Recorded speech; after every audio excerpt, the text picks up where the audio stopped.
Welcome to an evening with Will and Jackie, who are members of St Neots Model Railway Club, of which Will is known for the N-Gauge layout Spirit of Swindon, and Jackie is Chairman of Events for the Gauge-O Guild. If anyone has any specific requests, please let us know via chat so Will and Jackie can cover those. Where have you gone? Where have you gone?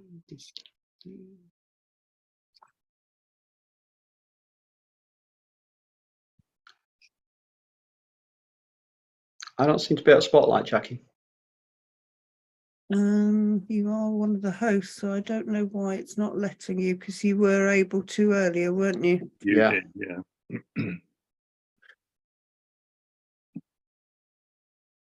Apologies for this, folks. It's taken you off host when we made Richard Clark co-host, so I've just popped you back on as co-host again. Thank you. There was a strange little face appearing over your right shoulder there. Yes.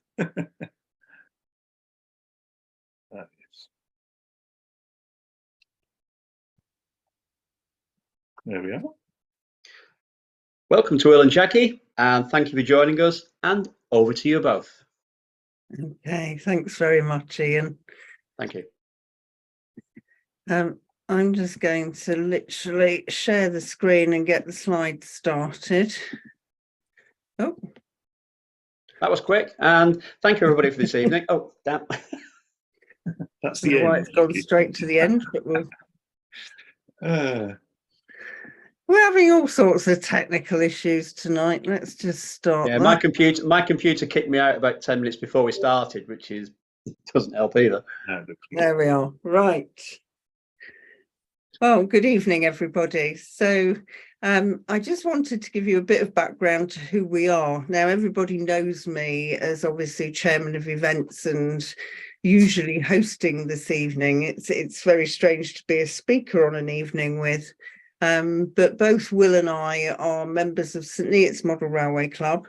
And St Neots Model Railway Club is actually based in Buckton in Cambridgeshire. So we've got a large group of membership from right across Cambridgeshire, including people from St Neots. But we moved out of the town centre and into Buckton some years ago when we needed a new community place to meet. Two of us speaking tonight, but we're representing a much bigger team. So John Kneeshaw, my husband, is very involved in this layout. Thomas Hoy, who many of you will have seen operating his layout at some of the guild shows. Malcolm Goodyear, Chris Langdon, Roy Gill, who I know is in the audience tonight, and Sandy Spark are very much involved in this layout. And I know Will introduce them later this evening, so I won't dwell on that at the moment. But our aim is to tell you about building a 7mm narrow gauge model based on a real location, and that is Kemsley Mill on the Bowwaters Paper Railway. So what we're aiming to do is cover why we chose Bowwaters Paper Mill, how we decided a track plan, because the actual mill itself is huge, as will tell you, the amount of research we undertook in order to inform the railway build, and turning the research into action, progress so far, and then what are our next steps with this layout. It's not yet complete, it's not on the exhibition circuit yet, but we've reached a stage where we feel happy to tell you more about it. So Will, I'm going to pass over to you. Thank you, Jackie, and good evening, everybody. Thank you for joining us. The first slide says, why Bowwaters? What I'd like to do is perhaps ask a slightly different question, which is, why narrow gauge? Next slide. Thank you, Jackie. There are a couple of reasons why narrow gauge. The first one is the club has not done it before, despite one member who at each AGM used to suggest it. Nobody actually picked it up. And the second is I have family connections in North Wales, and I've spent many a happy day riding on some of the narrow gauge railways in North Wales that attached to quarries. And I've always thought that the locos on the narrow gauge railways have such personality. And I thought that might make a rather interesting project for the club to do. Next slide. This is an example of those quarry engines. I mean, everyone has a different personality, but they're just so cute. Next slide shows one that I have ridden with. That's the Snowdon Railway, where it pushes carriages up the mountain rather than pulling them.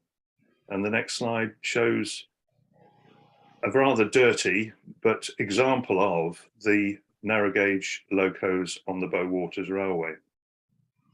Next slide. So what was the Bow Waters paper railway? Well, if you look at the diagram on the next slide, it shows you, next slide, it shows you an overall depiction of the Bow Waters site. It was in fact 2 paper mills and a dock. The dock, Riddham Dock, at the top of the diagram there. Thank you, Jackie. Yes, that's good. And at the bottom left-hand corner is actually the town of Sittingbourne. Excuse me, and it has a paper mill sat right in the middle of the town. And in between is Kemsley Mill. There's a village locally called Kemsley, but actually the village was built to house the people that worked in the mill when it was first built. The next slide shows an aerial shot of the Kemsley Mill site. This is back in the 1930s. And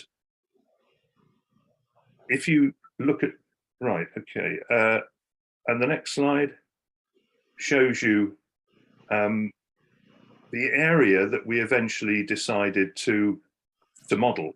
I'll go more into that more detail in a minute, but that's the kind of position in relation to the mill building that you will see later modelled. So next slide. When did it close and what's there now? Next slide. Well, it closed in 1969. It was the last surviving industrial steam railway in the UK. And what's there now? Well, next slide. There's a heritage line, which is still running it has a lot more than 3 locos, but there are 3. One is currently being overhauled, but there are 2 steam engines from the original railway system that are running as the Sittingbourne and Kemsley light railway. And there's 1 or 2 photographs later on of members of the team enjoying themselves on the railway itself. But there's also, next slide, a thriving paper mill still. Unlike the other 2 sites, which have closed down and actually the sites have been demolished, this has carried on being an active paper mill. They actually make cardboard now for packaging out of recycled cardboard. But essentially, it's the same process. And as Jackie will tell you a bit later on, we have been shown round it, and it's the most amazing industrial plant I think I've ever been in. So next slide. Has it been done before? Well, this is interesting. Part of our due diligence was to see, well, what else might be on the circuit or was on the circuit. And the answer is nothing in 7mm. Having said that, there were 2, next slide, there were a couple of layouts that in the past that were created, one by David Hammersley showing the Sittingbourne Mill, another one by Noel Dollymore, which was loosely based on Kemsley. They were both 009, so not 7mm scale. And Richard, who again, Jackie will talk about later on, who's helped us so much with the research, he's been thinking about doing a model for some considerable time. Only time will tell whether that materializes. But essentially, those that were involved, that we had contacted as part of the due diligence, were very happy for us to proceed. So next slide. What will make this layout interesting for the viewing public? Because in the end, we're here to entertain, and that's what we've got to try and do. So the next slide shows you something that, in my experience, I said it was said earlier that the layout I had was the Spirit of Swindon. This is it actually at the Swindon Steam Museum. It was his second exhibition out. And like the sitting board, like the Kemsley Mill layout, it's an historical subject, it's real, and it has day and night lighting, which caused considerable interest and actually holds the audience for probably 10 minutes because they want to see it go from day to night and then back to day. So it's that I used really as a blueprint for the design of the Bowwaters paper mill. So that's some background to the Bowwaters subject. I'll go on now. Oh yes, that's a shot of nighttime. Thank you, Jackie. Nighttime on the Spirit of Swindon layout, and you can see why it appeals to see it at night.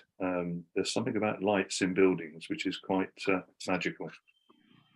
So going on then, next slide. We of course have to decide a track plan. You know, which bit of this site at Kemsley Mill do we model? So why Kemsley Mill? Well, here's a diagram you saw earlier, next slide, of the three sites. Ridham at the top and Sittingbourne at the bottom and Kemsley in the middle. If you have a look at these aerial photographs, next slide. This is Ridham Dock. Now, bearing in mind how little we're able to, and I'll go on to this in a minute, how little we're able to model, this would be basically a dockside layout. And I think, to be honest, that's been done a few times before, so probably not as interesting and novel as maybe we want to do. The next slide shows the Sittingbourne site, and you can see, no, back one, please. All right. That's it.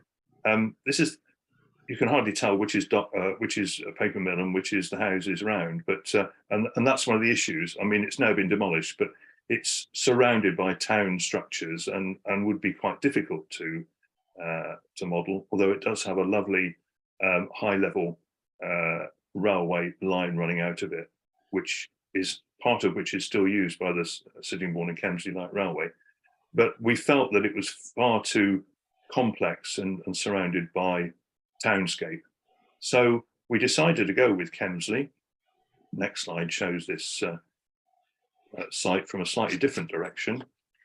It's a discrete site, it still exists, and it's got lots of track in and around it. The next slide shows you just how part of the mill site the railway is. There's a little engine shed at this end, and there's just two of the locos sizzling. But the railway was very much part of this site, and quite a bit of track. So the next slide is asking, well, how much could we model and what did we decide to model? The short answer to how much we could model is actually not a lot. If you equate it, the size of our layout to the area that we could model in real life, it would be about 125 yards by 40 yards, in old money anyway. So we had to decide what bit we should model. I mean, on the left-hand side, you've got the pulp stockyard, which is quite interesting, great huge piles of pulp bales. On the bottom of the site building, there is the loco shed there. That was the photograph you saw earlier. But if the next slide, if you look at the area, oh yeah, there, that is the area we decided to go with. The reason being, as you can see, there's an interesting set of passing loops. There's railways going into the mill building, and there's a through line. So there's a number of things there that that would be interesting to model and give the viewer interest. Will, yeah. May I just interject? Sorry, Sure. apologies. Yeah. Lynn Woolstonome has asked, and I thought it'd be an opportune time. Sure. Were there bits where you did not have photos or plans and had to make an educated guess on the layout? Oh, that's a really good question. Because when in the early stages, and Jackie will talk about this later on, in the early stages, we saw buildings on a plan, and until we had the huge photo archive that was very kindly given to us, and Jackie will cover this in the research, we knew there were buildings there. We had no idea what they looked like, and certainly no idea what was in them. And I mean, until a year ago, and this is three years into the project, we still didn't know what some of the buildings had inside. So yes, we did have to make an educated guess with a number of the buildings themselves. But of course, if you go to the previous couple of slides, you'll see, sorry, I skipped over it, but no, forward again, Jackie. There's an OS map is what I'm looking for. There, no, next one. Next one, there, that's right. The OS, this is a very large scale ordnance survey map from the National Library of Scotland. And it shows you the railway lines, and then you've got the grey squares of the mill on the left, and then a number of small grey squares on the right, which Jackie is now indicating there. These are all buildings that would make the layout interesting, but we had no idea what they were. So we had to just do more research, and the things we didn't know, we did make an educated guess. And it's particularly true of the canteen building, which I'll come on to a bit later, which I'm still not sure whether that was a real building, but it looks good on the layout. I hope that answers the question. Thank you, Will. Okay, that's great. Now, where was I? Yeah. So the close-up map that you've got here does show you that it's not only the mill building, but a number of interesting other structures and buildings to the right-hand side, which would give you quite a nice composition of buildings against the larger mill on the left. One of those buildings, next slide, is what I will come to refer to as the barking plant. I don't mean full of dogs, but the whole paper process involves cleaning up logs and sending them into the mill and having them crushed into paper pulp.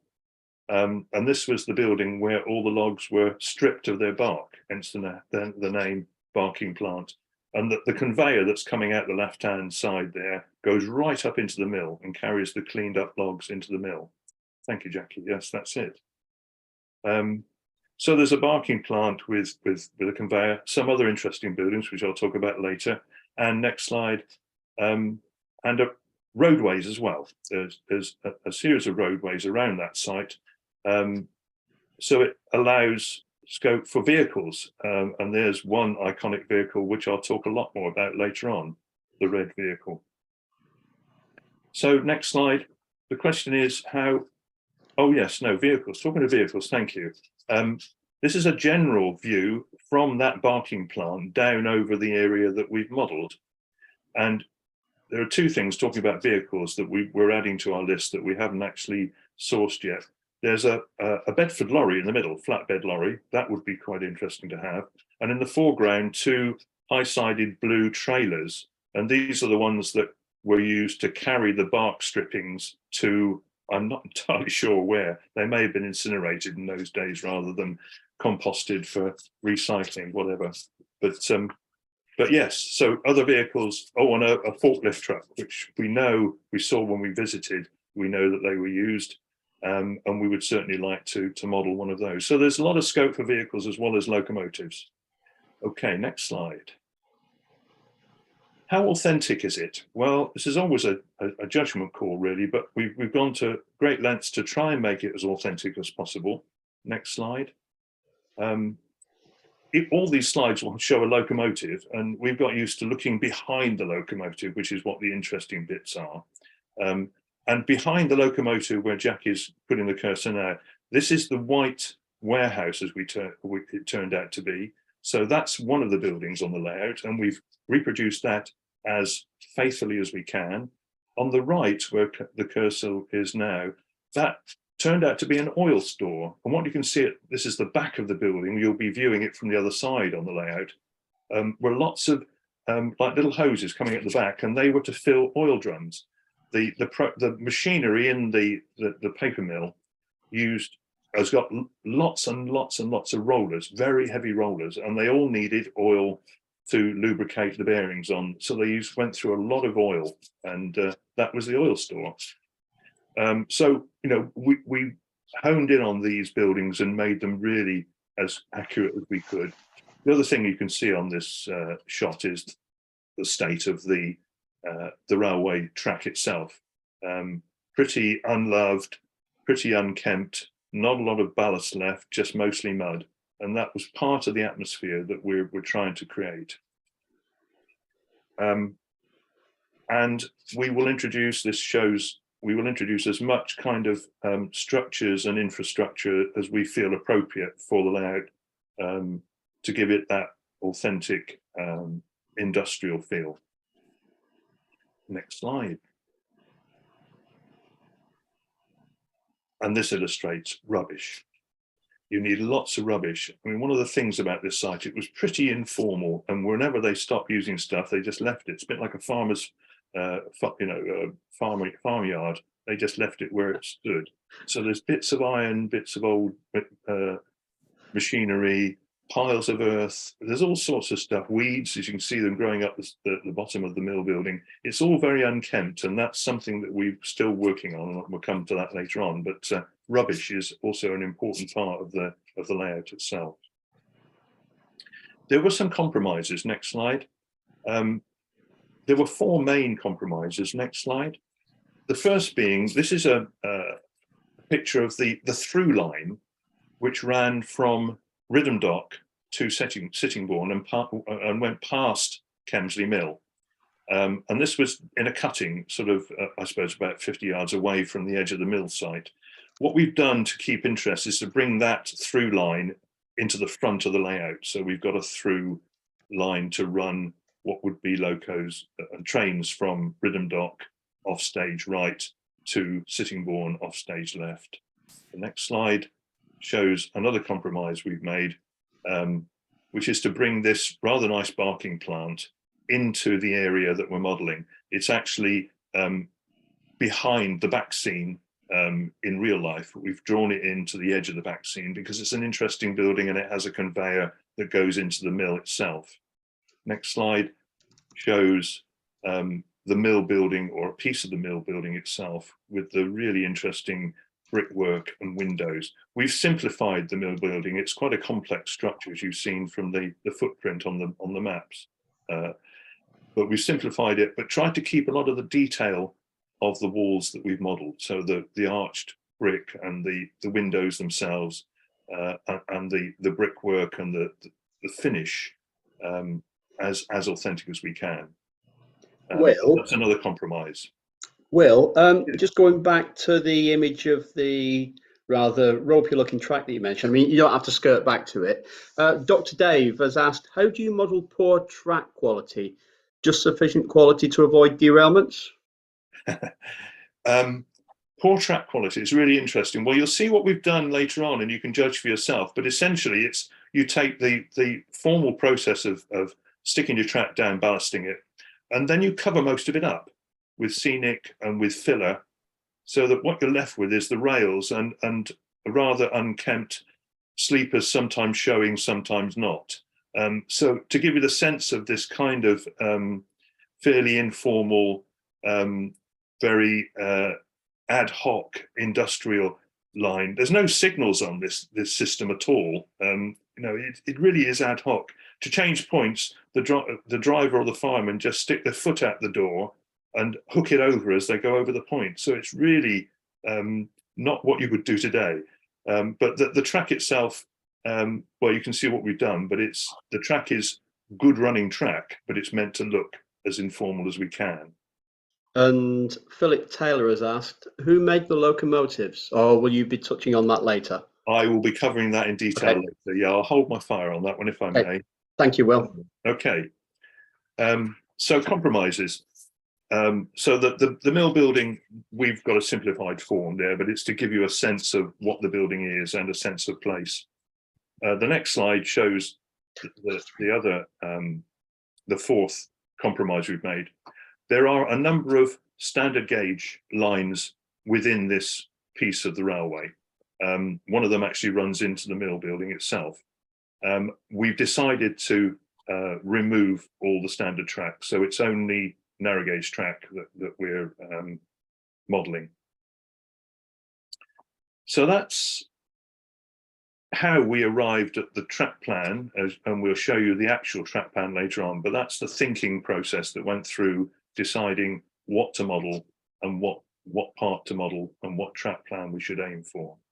I'm going to hand now back to Jackie to talk about the research. Jackie. Thank you. Just before I move on to research, I hope some of you took the opportunity to watch the videos that were part of the joining instructions, because that will have hopefully given you a sense of just how informal the workings of Bowater Paper Mill and the railway was back in the 1950s and 60s. We've chosen to model the 60s, and some of those video footage was from that era, and you can see that people are wearing overalls, they do jump off and on the moving trains. They are literally kicking points over as they go past them. And the site is very, very industrial, 24-hour working, which is obviously gives us the opportunity to do light and night viewing. Yeah, it's interesting trying to capture that atmosphere. I'll move on to some of the research because that's really important and it's been paramount. So I'm just going to talk about linking back to the track plan, and our main resources have been Sittingbourne and Kemsley Light Railway, Dave Hammersley, who many of you will know from Roxy Mouldings, Richard Simon, who is a modeller in S-Scale, the S. Smiths themselves, who run the paper mill at the moment, and their archivist is Claire Marshall. I got a lot of help from O-Gauge modelers on the Guild Forum and from people in the local newspaper. Lots of books, lots of videos, and recently Brian Dale has made available to us the Tim Mills slide collection.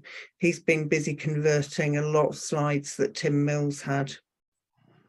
So here is the track plan, as Will mentioned, taken from the National Library of Scotland. And as he mentioned, we've actually brought the the log treatment works or barking plant into here. So when you look at the track plan we're modelling, we've got the mill on the left. We modelled one of these two buildings, the oil tank building and the warehouse that you've seen. But as I say, this has been brought into scene so that we could actually enjoy it as part of the feature on the actual model. What we then had was a lot of questions. What still exists? Who can we talk to? Has anybody written about this? And what other resources are there for us to consider? And I think our first point of call was without doubt Sittingbourne and Kemsley Light Railway, who still have a lot of the stock. They still have several of the locos, which are constantly being refurbished and worked on. And they know so much about everything and anything to do with this railway. It would have been foolhardy to start anything without talking to them. Now, in particular, I want to mention Chairman of Trustees Liz Fuller and her son Michael, who is a locomotive engineer. Liz is just an amazing resource of information, and her son Michael has plans of the locomotives and lots of the rolling stock which they made available to us.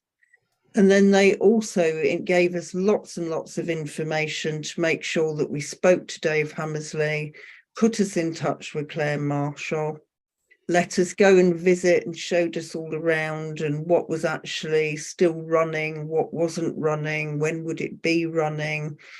I remember Thomas in particular and my John clambering over all sorts of things with tape measures, as you'll see, measuring absolutely everything. And then things we couldn't get to on the first visit, we went back and Will and Thomas went down to measure more things. And we basically, thanks very much to them, had open access to the site. I'm a member of the railway now and really enjoy getting their magazines and being part of their Facebook page. And it's a constant resource of information. So early research is now converted to ongoing research because it still exists, because it's alive, because we can go and see at any time, and they have wonderful running sessions and well worth a visit if you want to go and see it. They've got so much, and they've recently acquired a lot of the Ron Smith collection from East Anglia Railway Museum, which you keep seeing popping up on the Facebook pages as well. So huge thanks to Liz and her husband, and also to son Michael. And it's been really the starting point. I mean, it really was the platform for us to jump off and go and find lots and lots more information. And obviously a key feature of the Kent countryside as well. So lots of people who worked there. This is some of the images from our visits. So we've still got, this was Milior, one of the locomotives, one of the Brazils, which we had a weekend recently of the 3 Brazils running. The waste paper all going off. This was sort of the rubbish truck. You've got another one here carrying all of the oil, you know, the small oil drums that would be fed and filled from the oil plant. And here is one of the workmen's coaches for carrying the workmen. Now, you'll see this later, but nearly all of the wagons, whether they're carrying pulp or logs, are this shape and then are adapted for use accordingly. And here you've got exactly the same shape for the workman's carriage, and it's almost like a porter cabin that's dropped in between the 2 ends, and you still ride on those carriages when you go down to the Sittingbourne and Kemsley Light Railway. Lots of opportunities to measure absolutely everything, some of it not quite as accessible as others. So, you know, we did get down and dirty, so to speak. And then, as I say, what happened was we were put in touch with lots and lots of other people. So Dave Hammersley has actually written a book called A Bowater Album. This is just one of the layouts, the 009 layout, which was based on Sittingbourne and Kemsley. It's still around. This drawing's not to scale, and it was mainly featuring the factory buildings up at Sittingbourne, and then the viaduct that would take people and all of the paper back and forth to Kemsley, and then obviously it went off to Riddham, as you know.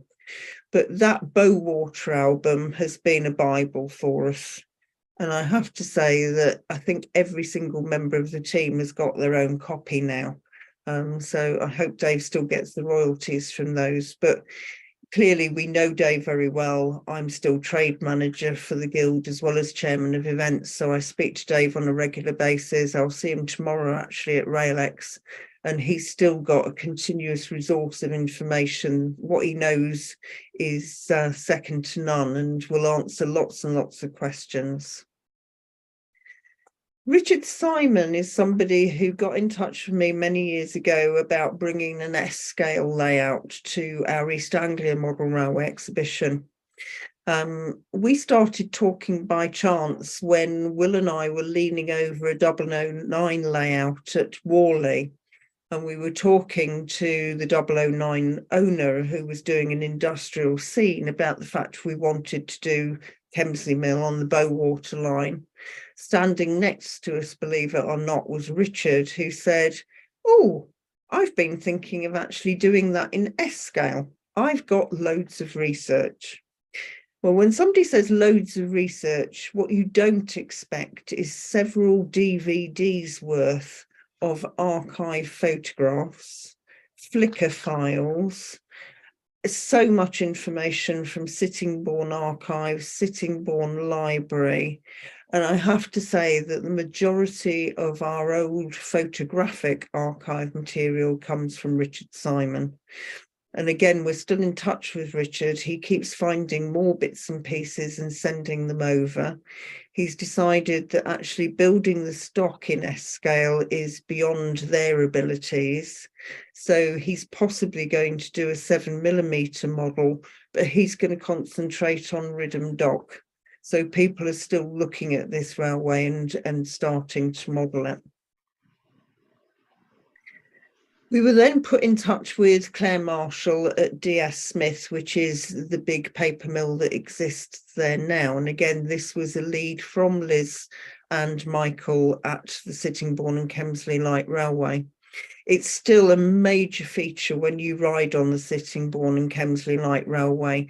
You go past the factory, some of the road links in and out of the actual light railway come through DS Smith's.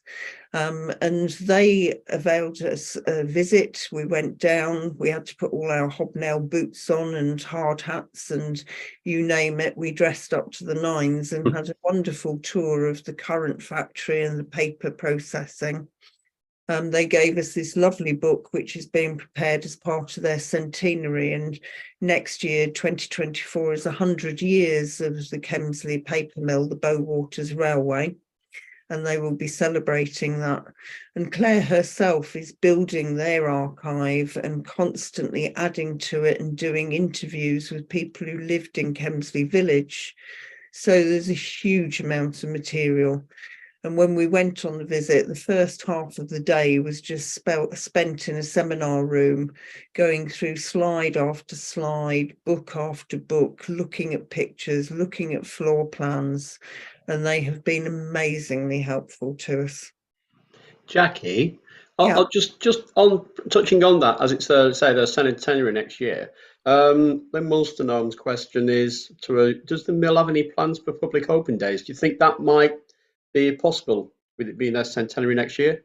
They do public visits. They weren't doing many because obviously we're still a bit post-COVID. So when we went, it was a private visit, but they do open up to the community and to other people. And if people wanted to go and see the paper making process, it would certainly be Claire who you have to arrange visits through. And that's information that I'm sure I can check with her, but I'm sure we can pass on to people. Yeah, brilliant. Thank you, Jackie. This is just one example of one of the archive photographs of one of the mill buildings. And as you can see, it shows you the shafts of light coming in from the lighted roof and all the people standing here between the rollers and all of these rollers making paper as it all comes through, you know, paper pulp going in and then coming out as paper. And here is a current day photograph of that mill. Now, obviously, health and safety, it's all now, all of those mills and rollers are inside screens, but you can see the essence of the buildings is still there. Obviously, much more modernized inside, but it was very nice to be able to go through and see all of the detail and talk to some of the people who'd been there for many, many years as well. Jackie, perhaps I can you go back to the slide? Yep. That on the left, what looks like a tank is actually just one of the rollers. That gives you a sense of there's a person standing next to it. A sense of the scale of this machinery is just unbelievable. It's incredibly noisy as well. And hot. Yes. We talked about forklift trucks earlier, and they did show us the modern one, which actually has two arms that come out and hug the rolls of paper now, and then moves them around. The ones that they used to use were similar to this one, which Chris is standing next to, so that we could get a sense of scale. But instead of this sort of loop on the end, it would have a spike coming out at the front, and that spike would go into the end of the paper rolls. So whereas now they're stored up vertically and a forklift truck goes and hugs them and moves them around, in the past, they were actually stored horizontally, and then the forklift truck would go with a spike that went down the central tube. So again, we were able to talk to people about how things were moved in the 60s and see the difference to now. Again, inside one of the paper mills, we've got this fabulous view of the workings, the crane here that moves along the actual beams at each side. You can see the shape of the windows, which are still there from the original mill buildings. I mean, these are the original mill buildings, but obviously redone inside. So now I know what I've got to do in the inside of the mill building that I've been working on. So I'm busy acquiring all sorts of bits and pieces to do all this interior, because it's going to be day and night on the railway, so you will see through the windows, and therefore interiors are very, very important. And that's not just my doll's house background coming through about interiors. This is something that we're all working on, because we want people to be able to look in and get a sense of what's happening inside the buildings. And then here we are, sadly, on the left-hand side, seeing the end of the mill building that we're actually building. So when we went to site, mill number 1, which we're building, was actually starting to be demolished. So it was quite sad, but, you know, we did see a bit of it before it was gone. On the right-hand side, you can see how much of the track still remains within the new paper mill. A lot of it is still there. You can see all sorts of structures and features that are still there from the original era. And I think their centenary and all of the archive material and the voiceovers from people who've worked there in the past will be an incredible event. And I believe that is going to be open to the public, but we'll know more about that very soon. The other group that were very helpful to me were O-Gauge modelers. And this is back in August 2019 when I posted on the forum, did you or did someone you know work at Bowater Kemsley Mill in the 60s? And I got a lot of response to this from people who didn't actually work there, but knew things about Bowaters, made sure I'd been in touch with Dave Hammersley, talked about people they might know who worked there, put us in touch with Sittingbourne newspaper, who we then got in touch with, and they put a little feature in the local paper to see if they could get some people to help us. And in particular, you can see, going back to what Stephen was asking about at the beginning, there were buildings we had no idea about. We knew that there was this huge white warehouse. We knew that there was this building with lots of tanks. Claire was digging around in the archives, but that had recently been moved, so she couldn't lay her hands on all of the right pieces of paper. And it was only through talking to people, reaching out to people, that we finally got to know a bit more about what things actually were. So thank you to people who responded to me about the Bowater Paper Mill inquiries on the forum and on Facebook. And also to Tim Strangleman, who is a professor at the University of Kent, who also had done some research on the working of paper mills and sent us a great video about the paper processing process. So that was really helpful as well. So if you are going to do anything about building an authentic place, or you want it to be authentic and it's a real place from the past, go out and ask some of the people who are on the forum, and they'll spread the word, and suddenly you've got a huge amount of people helping with your research. This was some of the Tim Mills Bowaters collection that Brian Dale has recently shared with us. A lot of his photographs were very much about the locomotives, but nevertheless, lots and lots more pictures. And you can see just in this one, you know, piles and piles of pulp, you know, coming in square batches. And you'll see in later photographs, logs everywhere. You can see in this one, the mess around the railway. And finally, we did find out that the white store was a warehouse. Lots of paper was stored in there on shelving and horizontally, ready for the forklift to go in and pick up and bring out and put on the bowies, or the lorries that take it into London, or into the trucks that would take it down to Sittingbourne. And also we were talking to Claire, and she'd heard from somebody that at one end of the warehouse, they also stored pink paper for the Financial Times and green paper. And for the life of me, I can't remember who did the green paper, but somebody might know. Will might remember. No, And then sorry. the oil tank building, as you can see behind, as Will mentioned, we haven't modelled the back of it, but we were told by everybody the amount of oil they used. And you can see from the wagon earlier that had all of the oil drums on it, they had to move a lot of oil around for actually the mechanisms within the mill itself. So a big supply of oil, which was then pumped out through the pipes at the back into movable barrels. Books, more books, loads of magazines, lots and lots of articles, lots of pictures, lots of videos. This has become a passion for us.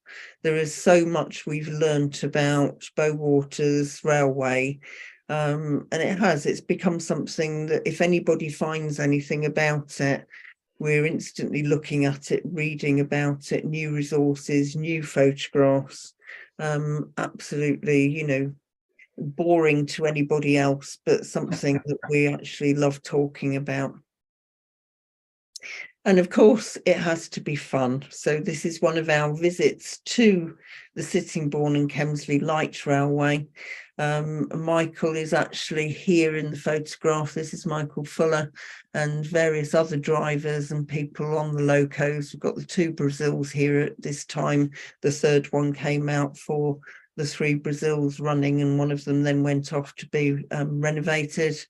Will, John, Thomas and Chris, and it's great fun to go down there. It was great fun to go to the warehouse and see everything that's happening at the new mill building, and so the research has been fun as well as a lot of work. Will, back to you. Thank you, Jackie. Will, just before you start, sorry, another question from Philip Taylor. The shot earlier on of the mill as it is now, and it's showing some of the rails that are still extant, although covered in tarmac. He's highlighted, is the rail profile the same as that used on tramways, where it's got the U section that acts as a flangeway? I'm not entirely sure I understand what you're describing. Sorry. Where the rail, where the tracks have been tarmacked, so Yeah. that they're still extant within the site. Yes. It looks like there is a U-section channel type rail that is the same used as on light railways and on tramways. Like this that, one, no. thank you. Back one, Jackie. No, you went That past one. it. Yeah, so you can see. Yeah. On the inside, you got the thin metal line. That's, you know, what they use for tramways. Do you think it's the same rail profile? Do you know? The honest answer is I really don't know how they built the rail, the track inside the mill. Whether that concrete is part of the original, or whether that's just concrete there to concrete over it. And I don't actually know whether that rail is still. It's quite shiny. Whether that's still used for something. It probably shines up because of other vehicles. Things over it. Yeah, it could be. Yeah, I didn't see. I don't know. Yeah, I didn't see anything running on those rails while we were there, and we were there for the whole day. They wouldn't get very far because the bollards in the background, would they? Yeah, but I think if it's something that you would like us to find out more about, we can certainly pose a question to Claire, and she would come back to you. Yeah, it's a good question, Ian. Thank you very much for asking. Philip. Yeah, Philip. Philip Taylor posed that one. Raises a question in our own heads, because part of the layout we haven't done is inside the mill building, where there are 2 points where the railway enters the building. We have to create a level at rail top level for inside, just as you see there. Yeah. I don't know what that looks like, and it makes me wonder whether this was original or not. And if it is, then that's what we would model. Okay, thank you. Yeah, right. Well, Mr. Kneeshaw says it is not U-section tramway rail. There you are. What's his source of information? He's allowed to unmute. He is part of the team. Come on then, Mr. Kneeshaw. Hello, it's Mr. Kneeshaw here. Go ahead, Mr. Kneeshaw. Mr. Kneeshaw, when site surveying, looked at the track, and it's the usual sort of narrow gauge rail. It's not U-section, and it's just been filled in the middle, leaving sufficient flangeway gaps. None of it is tramway rail. Lovely. John. Thank you. Okay. That was from the technical department. Yes, I'll come on to the technical department later. Anyway, please continue. Yes, Jackie was talking about fun, and I mean, turning all that research into a layout has been fun. There were a number of steps that we took, and I'll take them in turn here. The first one being creating a team. A project is not a project, next slide, until you have a team of people. Sorry. That's all right, leave it there. No, come on, leave it on the photo. I got all these people with Apple Mac things. We'll talk about Jackie first. There she is, grinning all over her face, riding on one of the Brazils, on one of the visits down to the railway. Ladies first, Jackie is one of the project team, obviously. She took on the two largest buildings. Now, whether her background in dolls' houses has something to do with it, I don't know. But anyway, she took the two largest buildings on to build. And you'll probably gather from this evening that she's also a consummate networker. And she really has been our networking person for the whole project. And as she's described, what we've come up with and found between us has been amazing. But those are Jackie's contributions, apart from being the social secretary and holding the team together as well, which is also much appreciated. So that's Jackie. Next slide. Two more reprobates here. In the cab is Thomas. Thomas Hoy is an expert at brass building. He's also a wizard at scenics. This is something I had no idea until I saw him do it. Absolutely grand scenics. He is a real expert at. But he also has the skills and the equipment to do 3D printing. And I will come on to that later on, because that ended up being a formidable resource for the layout itself. Also in the photo, as you can see, there's John Kneeshaw, who you heard just now. Also an expert in brass, amongst many other things. He was also took on the wiring of the layout during lockdown, and has already built and tested the control system for the layout.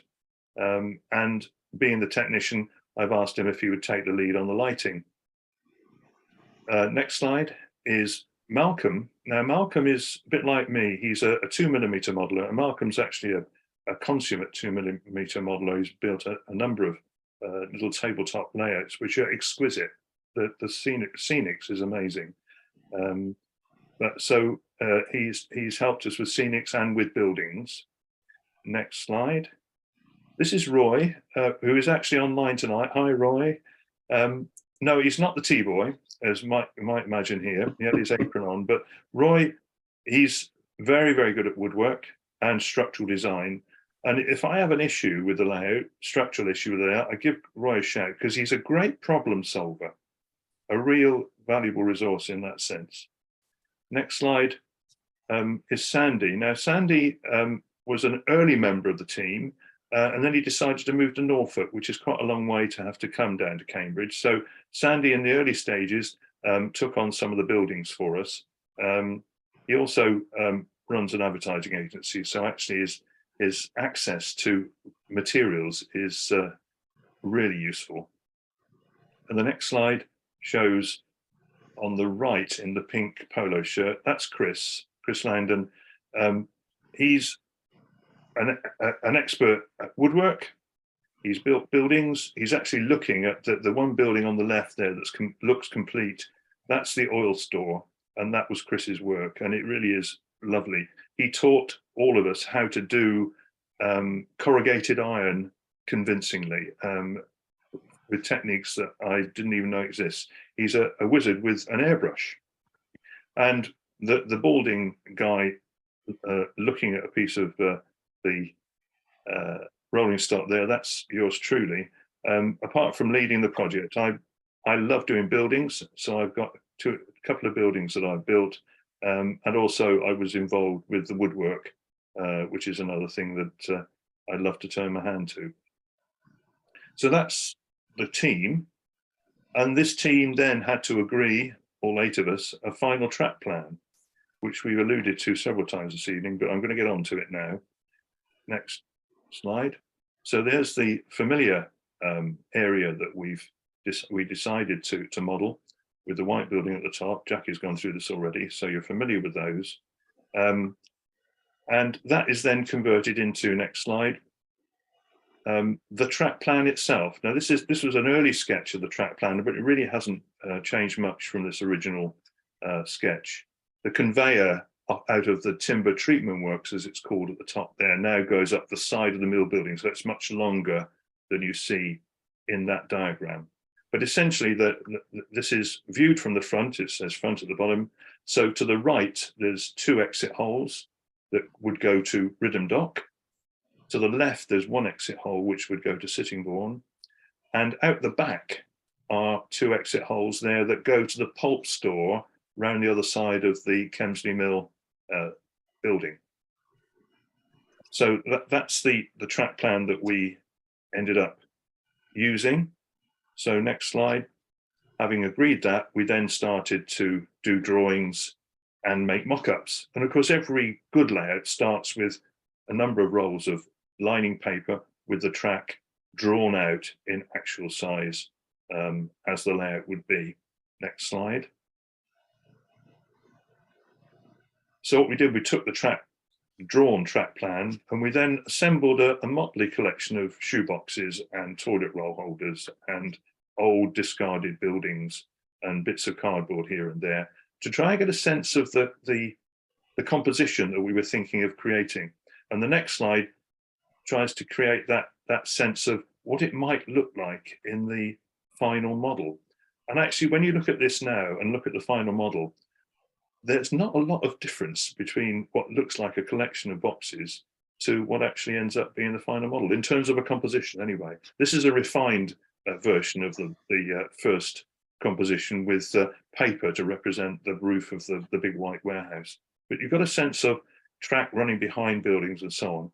So drawings, we did many drawings. That's a drawing of the mill building and the roadways that go around it. Next slide. We drew doors. This is the sliding door of Jackie's warehouse. Next slide. This is a drawing of the door at the end of the canteen. All of these were done so that there's a company who produced some beautifully laser cut pieces for us to use for these parts. Next slide. And some of the drawings were just simply folded, bit of origami, and turned into a building. And this is the canteen building to give us a sense of the size of it and what it might look like. Next slide. A similar approach here with the mill building at Jackie's house. You know, just fold a few pieces with a paper drawing on the outside to show, as you can begin to see, where the windows are placed on the piece of mill building that we decided to model. Next slide. And having done a drawing on the left of what we would like to do and the measurements that were drawn there, as Jackie did, on the right is the technical drawing that the company, this is L-Cut, who produced the basically a kit of parts for us to build the mill building out of laser cut board. Next slide. They also did the windows for us, because you can see that, for example, here the windows have an offset light window, you know, one of these lever light windows, and all of the other windows were very strange on the, you know, not something you could buy off the shelf. So we drew a lot of them out, and L-Cut Creative very kindly did bespoke work on them and produced them for us. And mill building, as Will said, it's just, you know, being able to build it up was down to their expertise. Yeah, thank you, Jackie. Yeah, that's right. In fact, we took a decision at that stage that all the buildings on the layout would be laser cut in the same style, so that we've got very fine window profiles for all the buildings, just to have a consistent standard of modelling. So having done that and produced drawings and some rough mock-outs, we then put these on what is now the wooden structure. You can see at this stage we managed to got to the stage of building the bones of the layout itself. put onto the layout where the track is, just to get a sense of what the composition looks like. So next slide. Having done all that, we then, as I said earlier, this is about entertainment and miniature theatre. We needed to think about presentation. And the next slide shows the Spirit of Swindon again, this time at Worley, which gives you more of a sense of this diorama in a letterbox with lighting, miniature theatre lighting.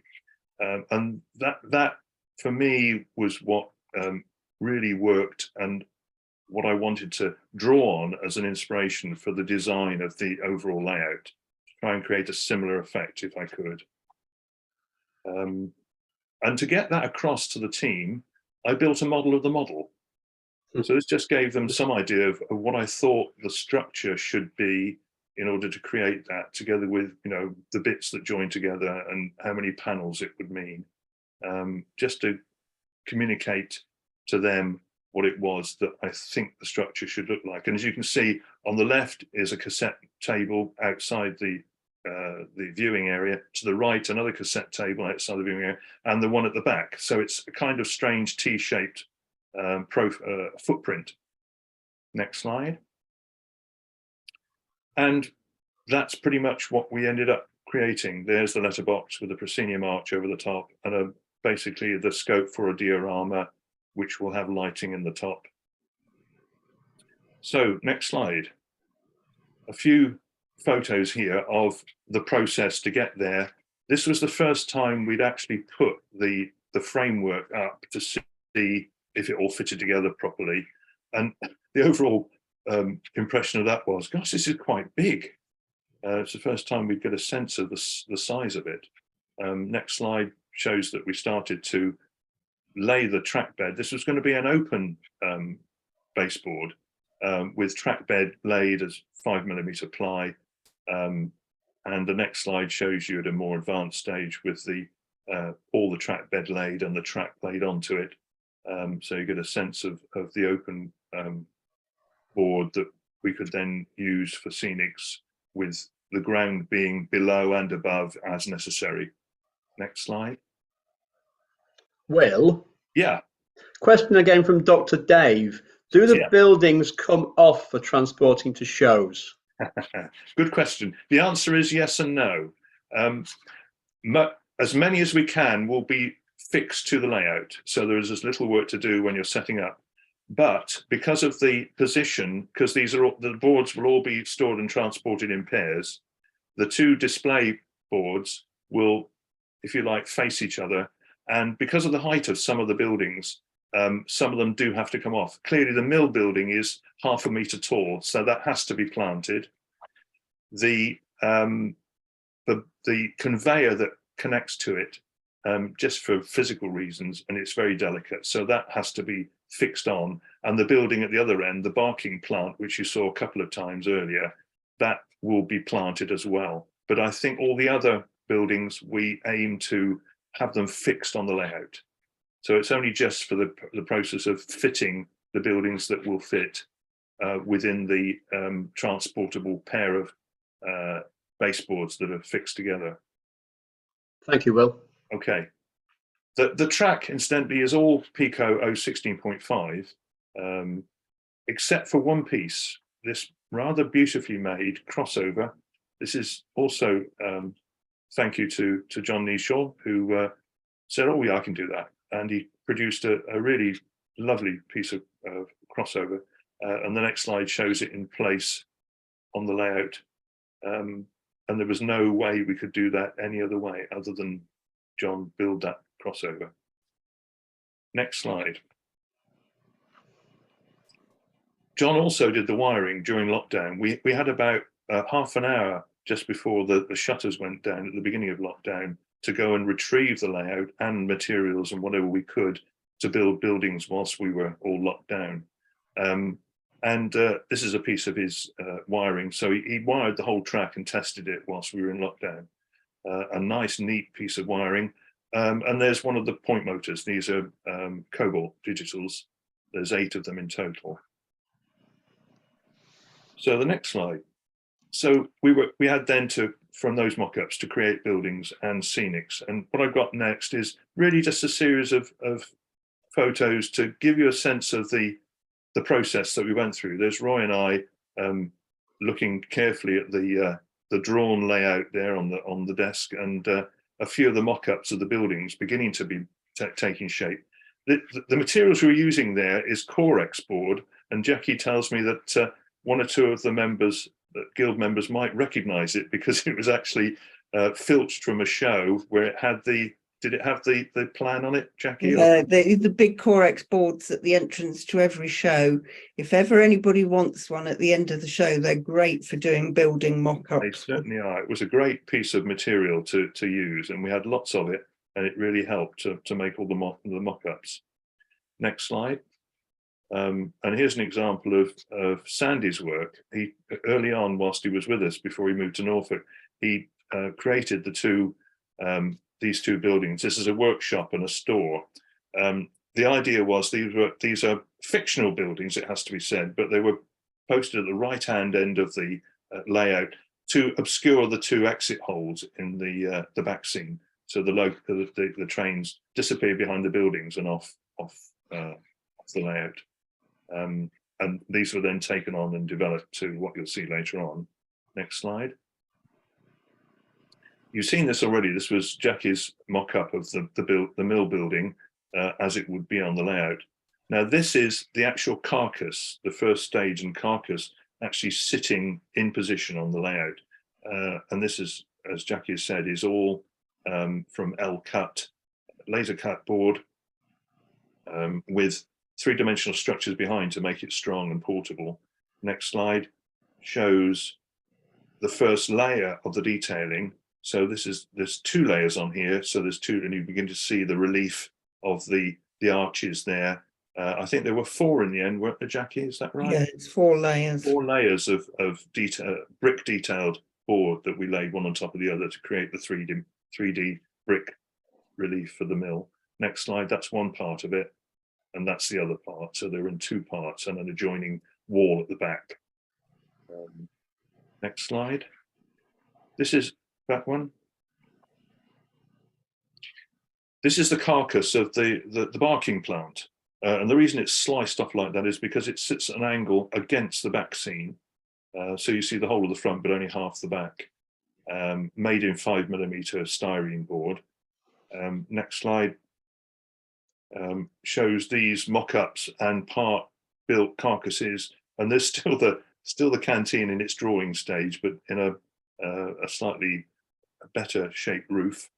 But on the layout, just to reassure us that it's beginning to look the way we want it to look. Note the part-built brass loco on the right-hand side. Next slide.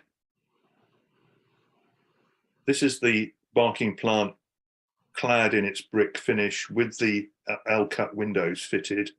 There was still some detailing to do on this, but that's the beginnings of the finished look of the building. The next slide shows you the interior of it. As Jackie was saying, the interiors are important because they'll be lit. And this is a purely fictitious interior. We had no photos of the interior, so I've kind of made this up with water tanks on the right, pumps in the middle with spray heads over the conveyor that logs come in the right-hand side and go out the left-hand side. And what they do on the platform is, if there's ones that are only part debarked, they hook it out, drag it across and chuck it out the end window, which there's no window in it, just the window hole, and it goes down a chute. We shall see later in the finished model. Next slide.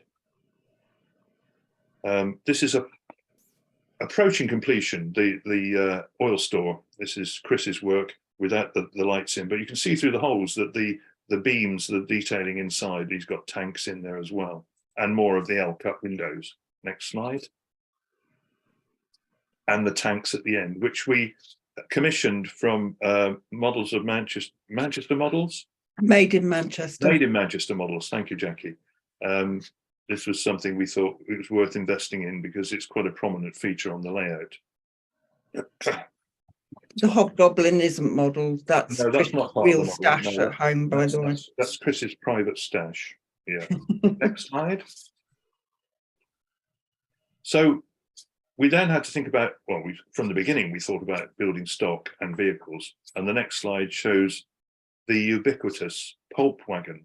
And as Jackie said earlier, almost all the things on the layout are based on this basic vehicle.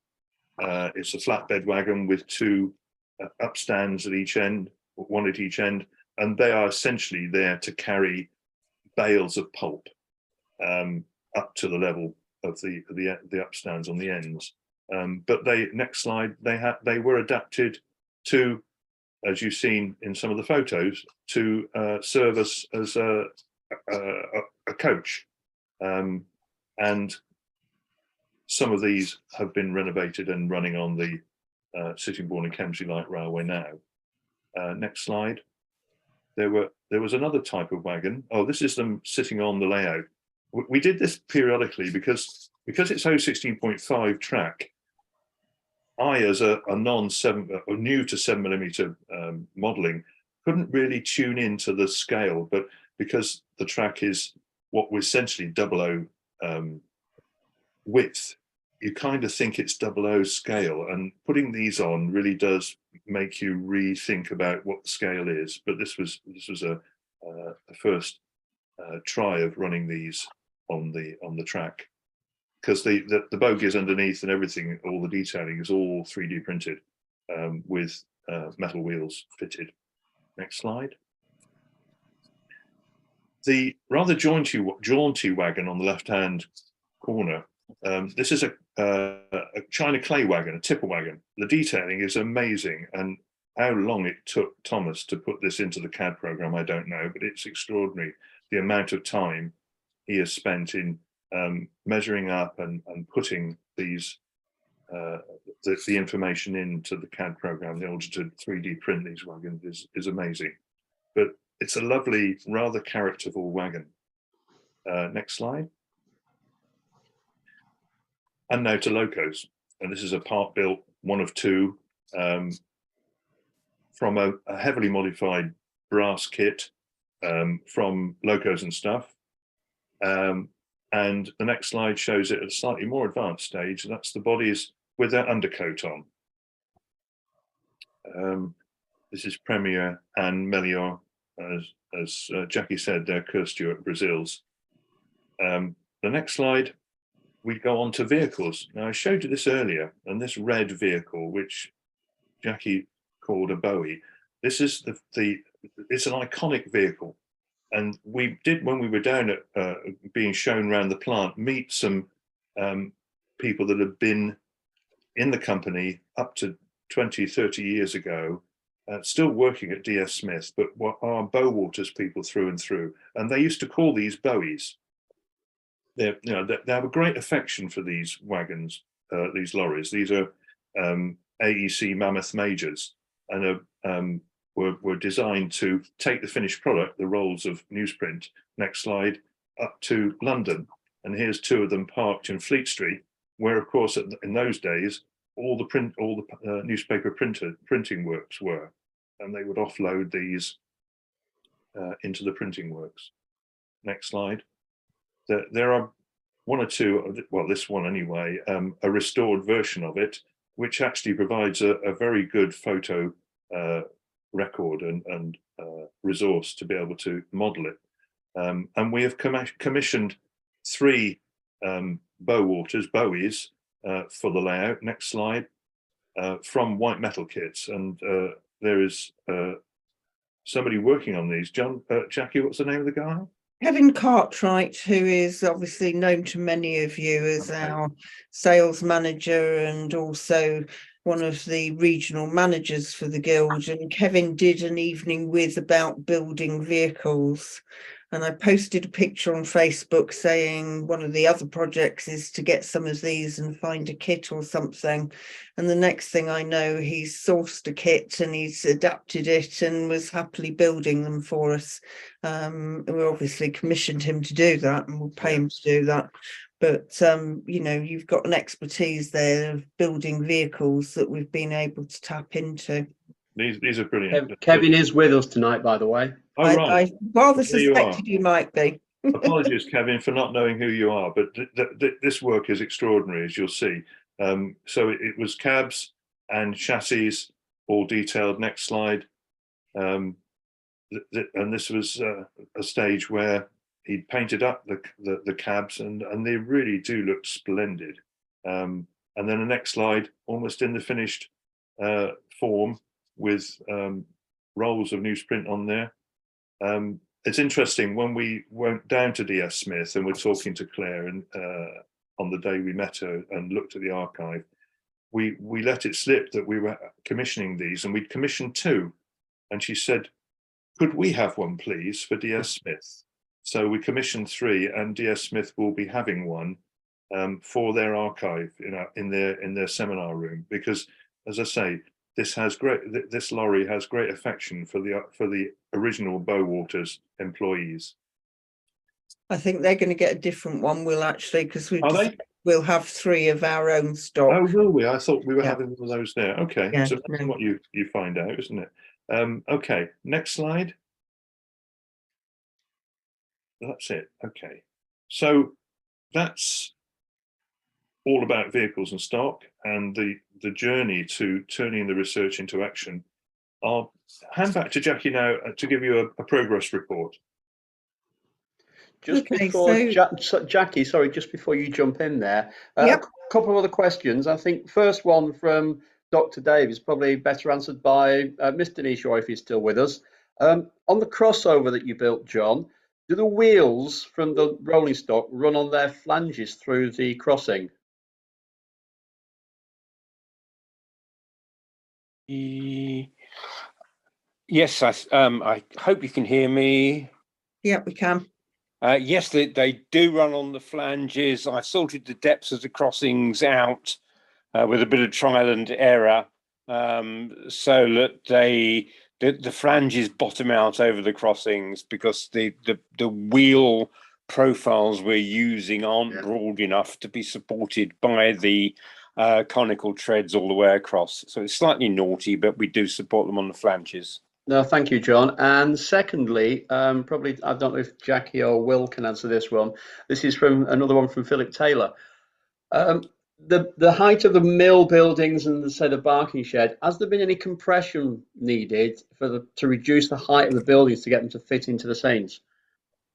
I think the short answer is no. I mean, we used the photographs as far as we could to size them up.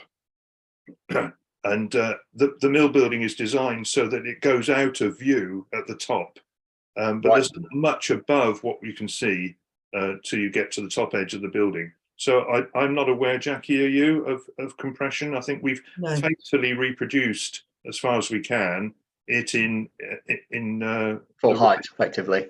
Yeah. Brilliant. Thank you. Okay, so a quick recap of where we are. So August 2018, annual general meeting, Steve Page, who's no longer with us, kept saying, why doesn't this club have a narrow gauge railway? Will started the thoughts about a Welsh railway, and then we obviously went through the process of converting to Bowwaters as the last running industrial railway. Put the proposal with the costings to the management committee of the Model Railway Club in April 2019, and then did a lot of planning, research and discussion. Weekly club meetings, so we only meet once a week, and then some modelling days as well before we were hit with COVID. And what I'm going to do is take you through what's happened really since then. So club meetings, just so you know, we only meet for 3 hours a week. So we've got 7 till 10 on Wednesday evenings in a community centre. And during those 3 hours, we have to pull everything out of our storage area and put it all away again. Obviously, a lot gets taken home, even outside of the COVID lockdown. We need to take things home sometimes to work on. And a lot of woodworking happened at home and outside when they could. We actually do, as a club, have quarterly modelling days where we go in for a whole day at the weekend, and that allows us to actually crack on with some of the really big jobs where you need to paint things or put everything up and really look at it in detail. This shows the mock-ups which was mentioned, and obviously we're lucky that we've got the outside of the club building, so we can do a lot of woodworking. And there's Roy and Chris and Robert, who's one of our younger members as well, helping with all the woodworking work. And then, as Will pointed out, putting things together, we're very fortunate that we've got a lot of sign writers in Cambridgeshire, and that green foam board which Will is working on in the left-hand picture, they tend to have people like Mercedes and things who commission a sign, which every panel is something like 3 meters by 4 or 6 meters, and anything that's left over gets put in a skip. So we happened to find out about this and said to them, well, if there's anything going in the skip with this foam board, can you let us know? And I've been down there on a few occasions and filled up our estate car with it. So if you've got sign writers anywhere nearby that do advertising boards on foam board, go and get their waste, because they, you know, Mercedes have paid for a full panel, had their sign cut out, and then you've got all of this wonderful material to build buildings out of. The right shows how we configure our boards. So obviously spent a lot of time making sure that not only would they go together as pairs for transportation purposes, but on the bottom left here, you can see our storage trolleys. So basically we've got a bit like a wagon pulley system. Everything goes into tunnels when we pack up the club at night underneath the stage, and we have to lay these on these trolleys and then push them down into the tunnels. And when we come back next Wednesday, we get hold of the ropes and pull them all out again. So it's quite ingenious the way the club storage works. Lockdown, COVID, March 2020. There's John working on all the wiring at home, start of a warehouse on the patio table, and then a WhatsApp group, which was actually something that held our team together. So we've got Chris telling us that he's busy working on the barrels for the oil tank building. There's Will sending us progress reports on the interior of the log treatment works. And it was essential when you can't meet people to share images and say, what do you think about that? What do you think about that?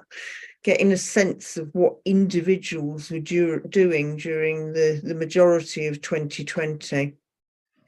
And then eventually in October 2020, we were allowed to reopen the club, but for limited groups only. So this is the Bowwaters team going in for the first time since we were locked down in March 2020, the woodworking going up, and then the buildings being put on in whatever state they'd reached at the time, all our archive material being laid out so we can get a sense of the images that we got from the 60s and what we were trying to put together.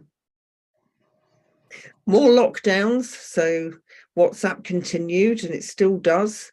Locos in building. This is Thomas sharing images of some of the locomotives that he and John have worked on. And as we said, they're an adapted kit from Locos and stuff. And then obviously making sure that we were constantly referring back to the track plan. So here we are with the track plan, and we're going to bring you right up now to April 2023. So starting at the left-hand side, here we are with the mill building, still got all the interior to do. We've got the conveyor entering from the log treatment works here, canteen building in the foreground, one of the workers' trucks. These aren't painted yet, obviously, but you can start to get a sense of the scenery that's going in. We've got some storage tanks here and some pipe work going over to disguise this exit to the fiddle yard. More pipe work and the conveyor going across to disguise that exit to the back fiddle yard. In the centre, you've got the log treatment works here. And as Will said, any logs going through the barking process and being stripped. If they come out and there's still more, they get rejected down this slope, back down the side, back in and through the process again.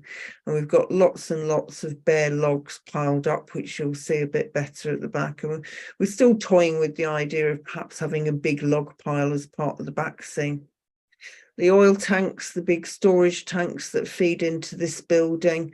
As we said, we haven't modelled the back, so you don't see all the pipe work feeding all of the oil tanks, but you've got these oil drums lying around, lots of paper starting to appear. We've got an undercoated pulp wagon there. And then looking further right down the layout, we've got the storage warehouse, skips, and then the two storage sheds, the workshop and the store down at the far end.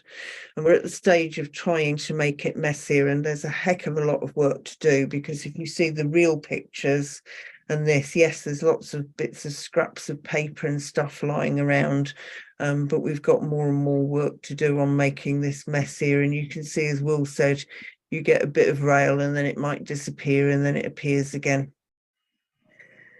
That's the view from one end. We've tried to recreate some of the marshes that the track going out to Sittingbourne goes through at the front of the layout, but not too overgrown, because when you look back at the pictures in the 60s, it wasn't as overgrown as it is now. And you've got, again, here's all the log piles and a bit more from the foreground of that. And then looking from the other end of the layout, so you get a sense of what it looks like going down, with a little person here, more figures to arrive and lots more logs and things. And then this shows it within the proscenium arch and the diorama presentation. This was one of the recent meetings in April where we were discussing what else needed to be done. And certainly that's one of the key things, is keep stopping, reviewing, how's it going, what needs to be done next, with Will and John there in the foreground looking in as Thomas is sort of directing where the scenery needs to go. Interiors, 3D printed canteen seats and tables. We got lots of things from Andy Duncan to put the urinals and the toilets inside. And here's the stack of paper rolls, and you might be able to see in the very centre of each roll is a little hole, which is where the forklift truck comes and collects them and then lifts them out, brings them out here and pops them on the back of the bowies, which Kevin's making great progress with.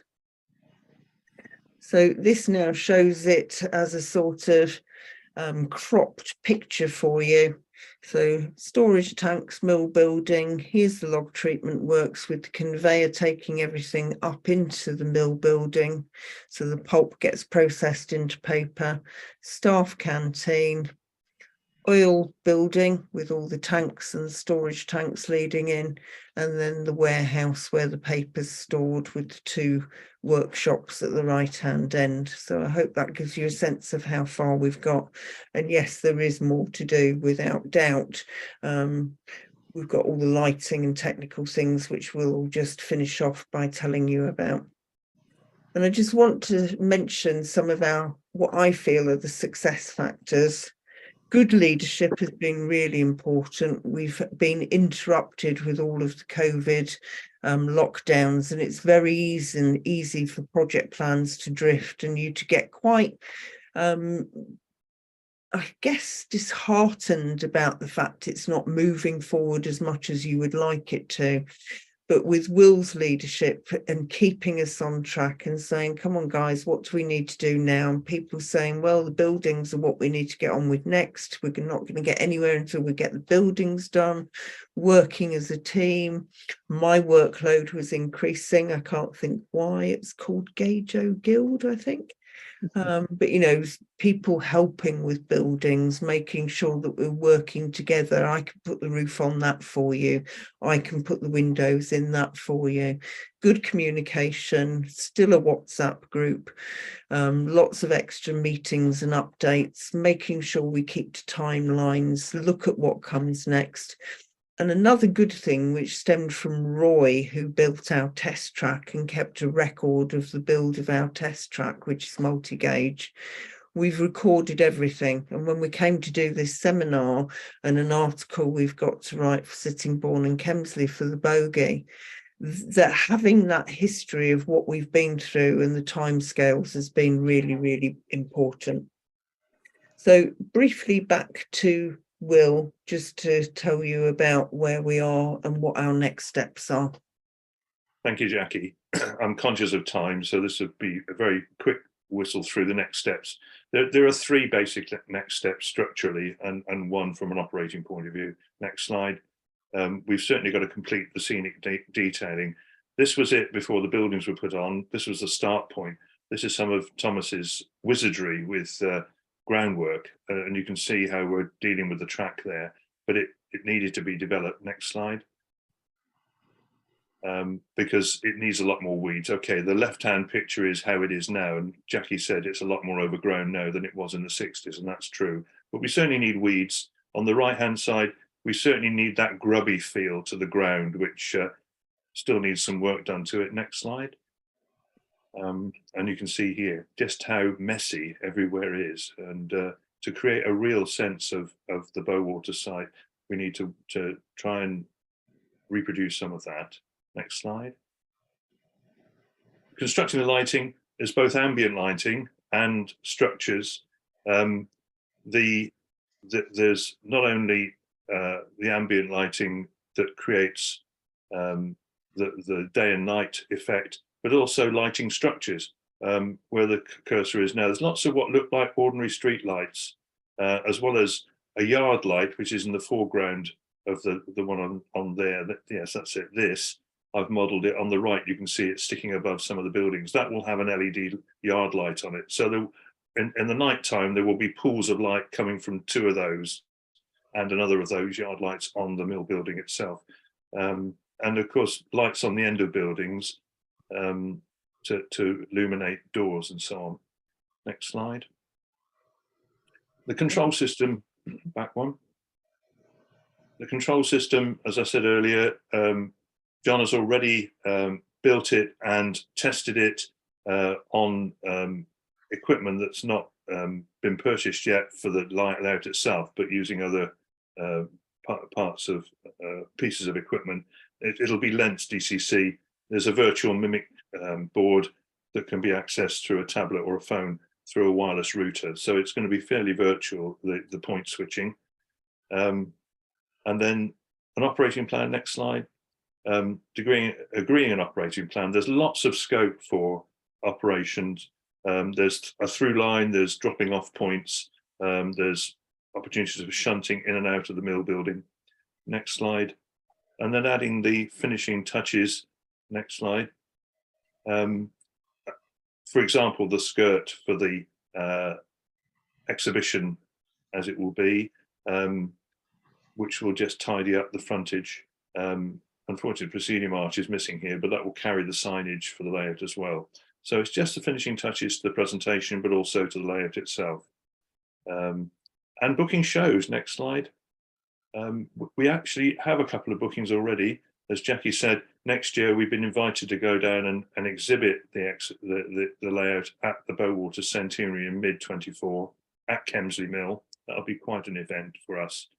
And the ScotRail exhibition has already expressed an interest, having got wind of what we were doing, and said when we're ready, we can go to Glasgow.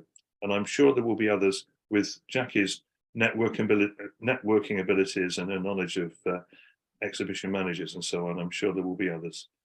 But I think that really concludes the story of the Bowaters paper mill so far.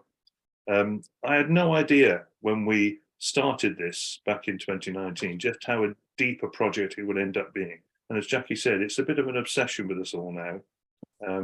but it's great. It's been absolutely fantastic to be involved in it and working with such talented modelers. You know, it doesn't work, it doesn't get anywhere unless all that talent's brought together and we work together. Thank you for your listening and thank you for your interest. And if there are any other questions, we'll try and answer them. I'll stop sharing when I can find my cursor, which has disappeared. There he is. Yeah. One first comment from Mr. Wilson Home. Brilliant project and presentation. Thanks. Oh, thank you very much. Okay. So at the end of that, has anybody got any further questions they would like to pose to Will or Jackie? Alex Dent has raised a hand. Does that mean you would like to ask a question, Alex? If you'd like to, you can unmute yourself. Well, it's not really a question. I think I just learned on the history of that. It's very interesting, but I wish I like see that for real. Only if a time machine exists. Yeah. That's what we try and do, Alex, is to create a bit of a time machine so you can see it going back. Precisely. Now that's what I call a time machine on gadgets. Alan Morgan's raised his hand. Alan, would you like to unmute and ask a question of Will and Jackie?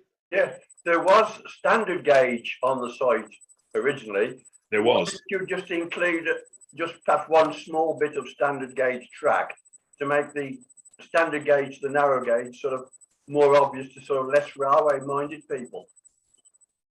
That's a good point. Early on, we had to decide, as I said, we're modelling about 170 yards by about 70 yards. It's a very small area of the site that we had to end up modelling. And of course, the standard gauge needs much wider arcs of, you know, you can't do on a narrow gauge, it can be much tighter curves. It's a very gradual curve, and there just wasn't the space. So it was one of those compromises we had to think about and eventually decided to try and keep it simple. It would have been lovely to have had standard gauge on it, but because of the space constraints, I think in the end we decided to stick with a narrow gauge. Thank you, it makes sense. Thank you. Ian has asked, and I take it this might be Ian McCormack, will all the lighting be on a timer to make it look like it's going from day to night, and of course then also from night to day? Yeah, nice question. John has already solved this. He shopped around and bought a digital disco controller, unlike John, but there we go. And what it does, it breaks up a time sequence, and you can have it at any speed you like into, I think it's 120 portions through a 24-hour period, perhaps more than that. And you can set the lights at a particular level and color for each of those segments, and it will transition from one segment to the next. So you can set the speed of the transition as well as what light effect you're trying to create for that particular time. So it will appear to be over maybe an 8 or 10 minute period where it gradually goes dark and then starts getting light again a bit later on and becomes daylight. It's based on 4-color LED 24-volt lighting, which we used on the Spirit of Swindon. It was very successful and produces really quite a realistic ambient light effect.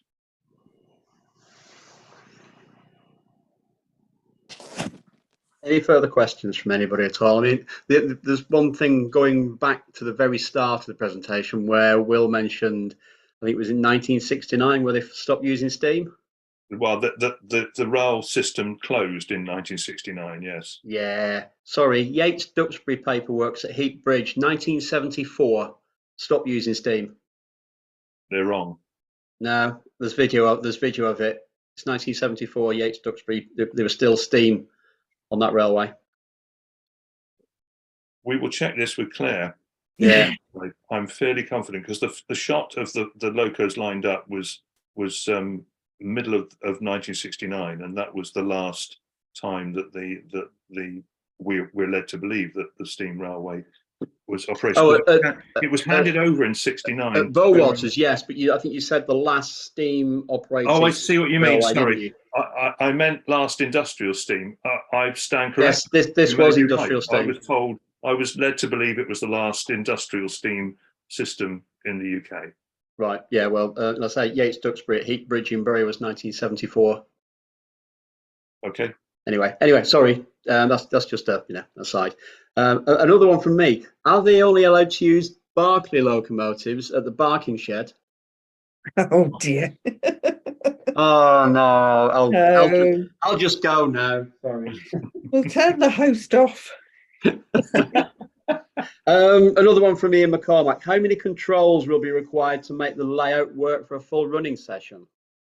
2 control stations, one at each side, and one side will take control of the rear cassette table as well. But there will be screens on both sides with mimic diagrams on. You can have them mobile on a phone as well, but essentially 2 operators at the back. There'll probably have to be 1 operator at the front just in case things come off the rails, and talking to the public, which I think is an important thing to do.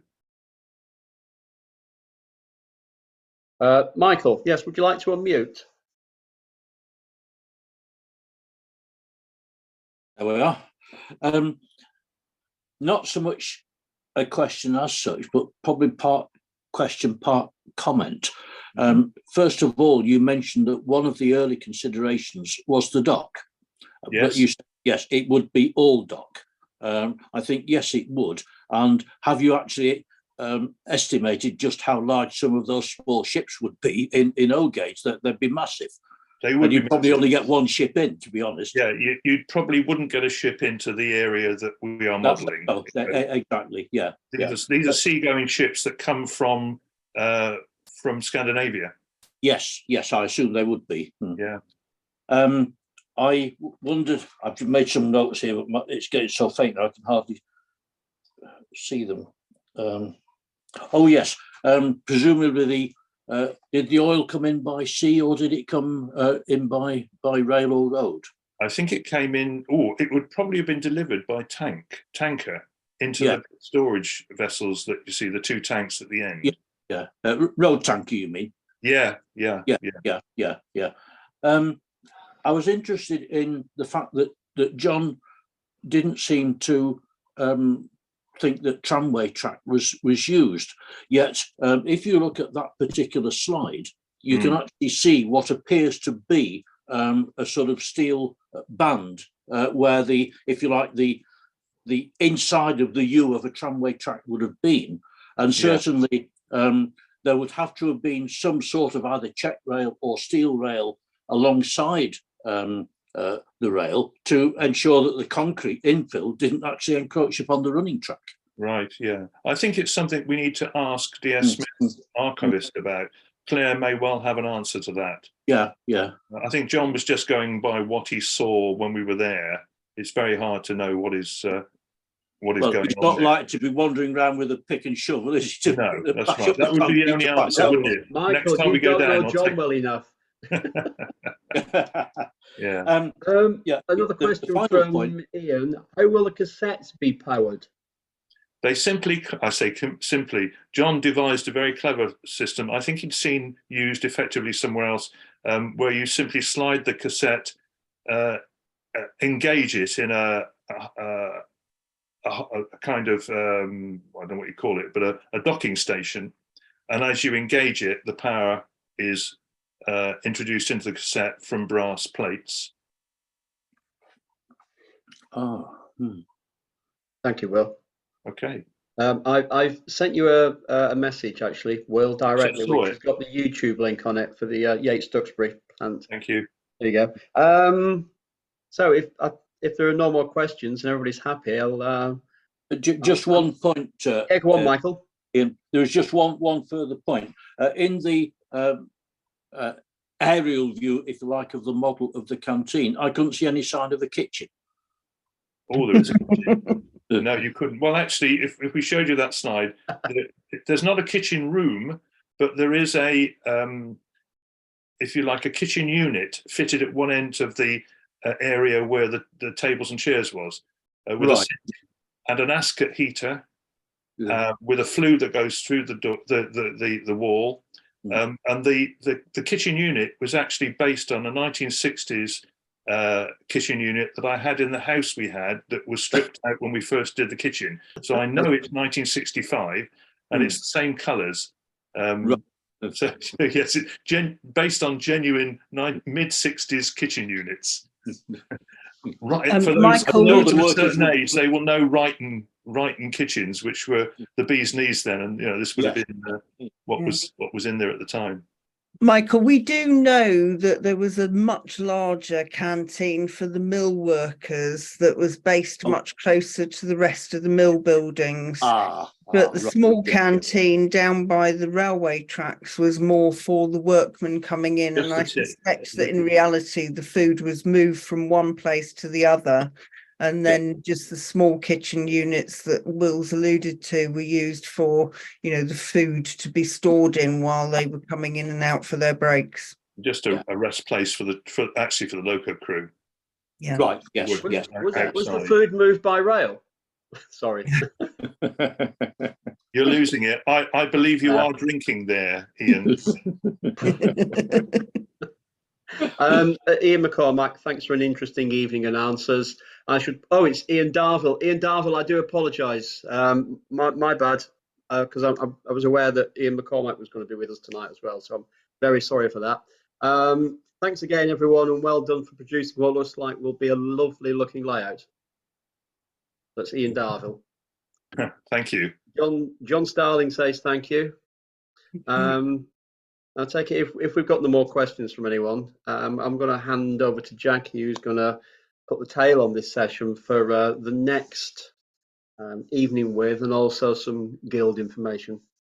So from myself, John, from myself and Richard, Will, Jackie, thank you very much for a very educational evening in taking us all into what St Neots MLC has been doing in the last 2 years through lockdown in building this lovely looking layout, of which I've been fortunate enough to see progress on.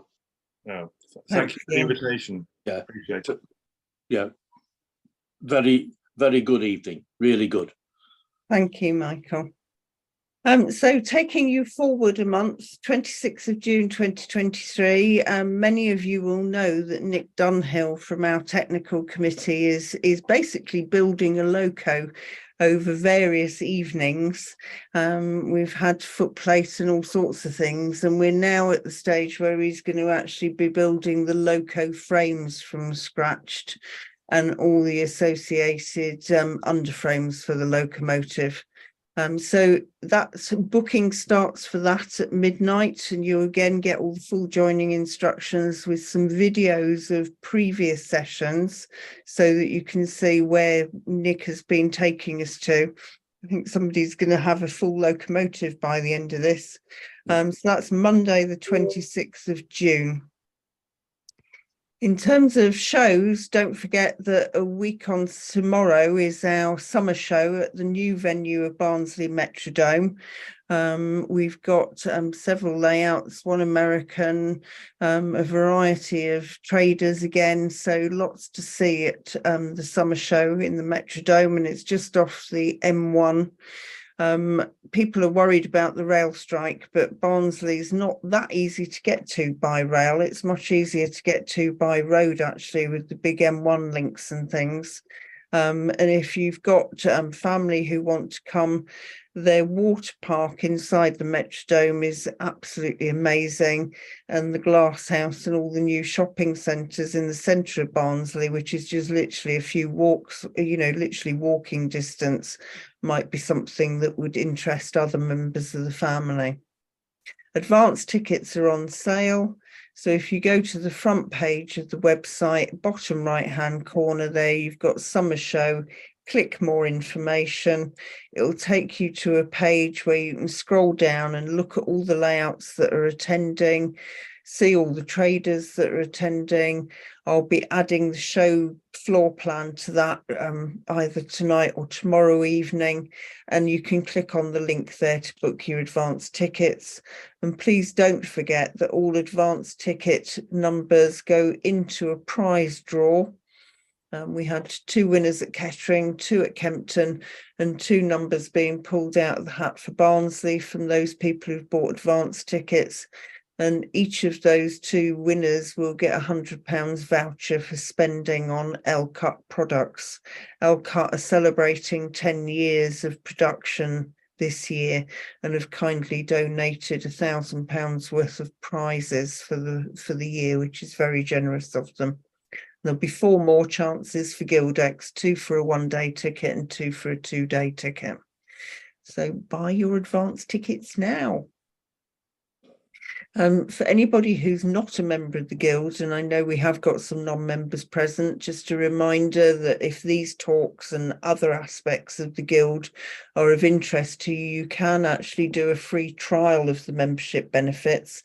Sign up for a month, no obligation. We won't do an Amazon on you and start taking money without permission at the end of the 1 month. We'll write to you and say, would you like to consider being a new member now? And it gives you all the benefits of looking at the website, getting access to the archives of gazettes online, the forum which I mentioned, which is our discussion and networking group, the vast YouTube channel and all of the resources that are available. And obviously you get slightly cheaper entry to our events, and these evenings are free for members. And then don't forget the big 2-day convention called Gildex at the Stafford County Showground, Saturday the 2nd and Sunday the 3rd of September. Lots more layouts and traders at that big 2-day show, workshops going on, seminars going on, and we're also going to be doing this year a live build of a 7mm 12-foot layout to prove to people that you can build one fairly quickly using items that are available off the shelf. And we're just trying to myth bust that you don't have to be a miniature engineer to actually do everything in O-Gauge. There's more and more ready to run items and off the shelf items, baseboards, track, etc., that mean you can get started in O-Gauge. And then I'm quite sure people will want to go on and put some kits together and develop from there. So lots more to interest you as the year goes on, and Ian's done a great job in organising all the evening wids this year. So there's a full programme on the forum of everything that's planned for the rest of the year. And I think from me and Will, thank you to everybody for coming, and hopefully we'll keep you posted on how the layout develops. So thank you very much from us, and Please do. see you on the 26th of June for the next one.